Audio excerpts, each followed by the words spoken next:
Well, the one thing he wanted to do was keep on working in the studio. He was absolutely determined to keep the group going and to keep working, and that actually kept him going. Most, if not all, of Queen's songs hold a lot of meaning. If that be with I Want to Break Free being written about someone who wants to break free from a relationship, or how Don't Stop Me Now addresses Freddie Mercury's hedonism. But today, I wish to focus on two albums, which Queen worked on towards the end of Freddie's life, those being the Miracle and Innuendo. A number of tracks featured on these albums reflect the struggle of Mercury's final years. So let's analyze those numbers. As you all know, in between the release of Queen's A Kind of Magic album and The Miracle, Queen were on a break, with the band members mainly focusing on their solo endeavors. However, during this period, Freddie Mercury was sadly diagnosed with HIV/AIDS. Due to this, he wanted to get the band back together to release another album, and so they did. It's obvious that at the time Queen were working on their 1989 album, Freddie was not sure if this would be his last album with them. This is clear just from listening to the last track on The Miracle, Was It All Worth It? The number consists of the band reflecting on their career, questioning whether the sacrifices they made to find success were really worth it. As the track progresses, Queen eventually realized that it was all worth it. It's likely that the number was originally written as a bit of a swan song for Freddie, just in case the band were unable to release new music with their frontman. The instrumentals convey the fact that Was It All Worth It was written with the idea that this may be the grand finale. I say this because the song is larger than life. This mostly stems from the dramatic and mystifying orchestral interludes. The celebratory quality of the track doesn't come into play until near the end, when it becomes clear to Queen that it was all worth it. This acts to make the number all the more impactful.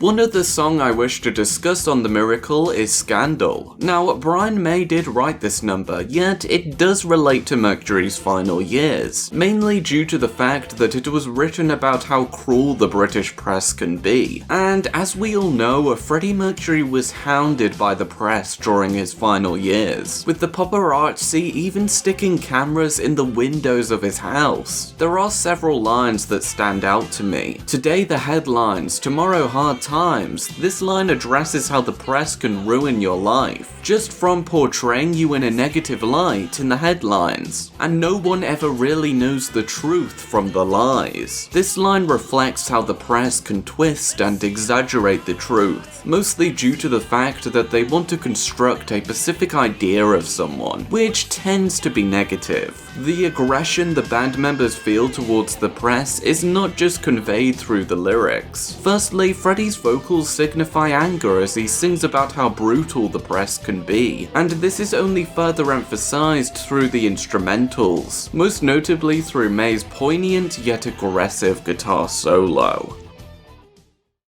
Innuendo, many consider this to be Queen's final album, mainly because it was their last studio album to feature all original content while Freddie was alive. The 1991 album touches on the difficulties surrounding Mercury's illness much more than The Miracle. From listening to Innuendo, you can sense that Freddie Mercury knew the end was near. Take the title track for example, even the music video doesn't feature any original footage of Queen. Rather, it's just footage we've seen before that's been adapted into a hand-drawn style. This reflects how Freddie chose to hide from the media, keeping his illness a secret. The instrumentation for Innuendo is both enigmatic and impactful, featuring many different sections, including an unforgettable Spanish guitar solo, and an orchestra part. On the subject of Freddie's vocals, they are versatile. Firstly, having having more of a rock-oriented sound to then sounding mellow. This complements the lyrics, which touch on the band's urge to continue, despite the hardships of Mercury's illness, with lines such as "we'll keep on trying." However, they constantly question themselves, sometimes even going as far to ask the big questions about life, wondering if there's a god in the sky, if there's a reason to live or die. The single is one of Queen's most thought-provoking numbers. I'm Going Slightly Mad, while this song is light-hearted, it does have more upsetting undertones, being written about Freddie Mercury's descent into insanity. The instrumentals help to convey this notion of madness. The single begins by sounding mysterious, and it's particularly repetitive. Underneath is this ominous sound which represents the sadness associated with this track, but there's also the higher pitch sounds which are reminiscent of laughter, reflecting how on the surface the song appears as light-hearted. And as for Freddie's vocal performance, he sings in a lower register than usual. I see it as representing how he is losing who he was. Now, if you're thinking I'm Going Slightly Mad is unsettling, well, I assume you haven't yet listened to the totally bonkers version. I'm going completely mad,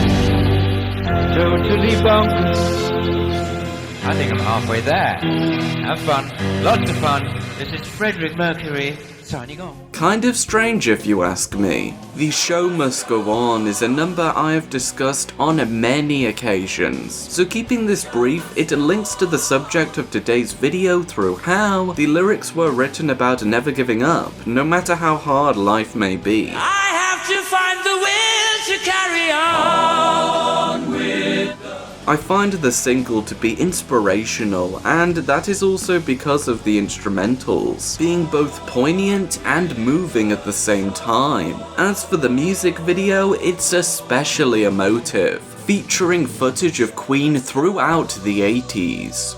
Okay, let's now take a look at These Are the Days of Our Lives. The music video is incredibly upsetting as we witness Mercury near the end of his life. Much like the video for Slightly Mad, it is in black and white. This reflects the sadness of this track. In terms of the lyrics, I'm sure you were all aware of the fact that the number was written by Roger Taylor about his children and having a family, but here it takes on a different meaning. It can be thought of as the band members reflecting on the past, remembering the good old days when bad things in life were so few. It creates this connotation of nostalgia, particularly with the line "the sun was always shining." It's deeply upsetting when you think of the single in this way, and that only becomes more apparent with how Days of Our Lives ends, with Freddie Mercury stating, "I still love you." The instrumentation conveys nostalgia, and much like the other tracks we have covered today, it's poignant. This is most clear with the moving guitar solo and final chorus. I still love you. In summary, the songs we have discussed today are all magnificent. However, with that, they are deeply saddening, as they were all written at such a difficult time for Queen. But despite that, many consider these tracks to be some of the band's best, and it's mainly due to how moving and inspirational some of them can be. Just to look no further than Was It All Worth It or The Show Must Go On. Until next time, what are your favourite songs from the Miracle and Innuendo? Make sure to tell me in the comments down below, like, share and subscribe if you wish to see more content like this, and bye.